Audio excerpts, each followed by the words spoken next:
Every shop hears that tick and says the same thing. Tear it down, new lifters, new com, $5,000. But some of the highest mileage HEMIs on the road have ticked for years and just kept running. So here's the real question this video answers. Why do some ticking HEMIs still reach 300,000 miles, while others grenade? It comes down to one thing most owners get wrong. Not every tick is the same sound. Stick with me, because telling those two ticks apart is the difference between saving your engine and wasting thousands on it. Before anyone tells you to just drive it, let's separate two very different sounds. A light, long-term tick on a high-mileage HEMI, one that's been there for years, holds oil pressure, runs smooth, throws no codes, and still pulls strong, is a very different animal from a new, sharp, worsening tick that shows up with misfires, low oil pressure, a rough idle, or metal in the oil. The first one can sometimes be monitored. The second one needs diagnosis immediately. On a high-mileage engine, context matters more than panic. If you can't tell the two apart yet, that's exactly what the rest of this video is for. Here's why the teardown advice is so dangerous on an old engine. Don't authorize a lifter and cam job blindly on a high-mileage HEMI. Diagnose first.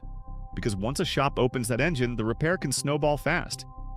At 200,000 miles, they rarely find just one bad lifter. They find scored journals, a tired timing chain, worn bearings. A $3,000 job becomes 5, then 6. As one high-mileage owner put it, opening it up can be a never-ending can of worms that costs more than the motor itself. At that mileage, a good used or Reman engine is sometimes the smarter money than chasing the tick through a teardown. Now the part that protects you and your engine. Here is when you do not ignore it. If the tick gets louder fast, if the truck starts misfiring, if the check engine light flashes, if oil pressure drops, if you find metal flakes in the oil, if the idle gets rough, or if the sound changes from a tick to a deeper knock, that is not high-mileage personality. That is a warning. When you see those signs, you stop guessing and you inspect the engine. A knock is not a tick, and pretending it is will cost you the whole motor. So what do the survivors actually do? First and biggest, an oil discipline. High-grade, full synthetic, correct weight, changed on time, every time. That single habit has carried more HEMIs past 300,000 miles than any repair ever has. Beyond that, these are survival strategies, not magic fixes, and only after understanding the engine's condition. Some owners check oil pressure and consider an oil pump upgrade, but only after diagnosis. Because throwing parts at a tick without checking pressure, oil, and codes is still guessing. Some raise idle slightly to keep oil moving at stops. That's a tuning decision, not a casual driveway trick.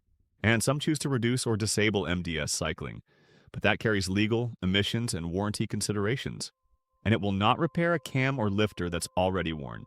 So treat the tick with respect, not panic. The goal is not to ignore it. The goal is to stop spending thousands on panic repairs before you actually know whether the engine is dying. Tell the two ticks apart. Watch the red flags. Keep the oil clean. That's how a HEMI earns its 300,000 miles. Now I want to hear from the High Mileage Club. Drop your year, your mileage, how long yours has been ticking, and whether it's stayed steady or gotten worse. Let's show the worried owners how far these trucks really go. I'll see you in the next one.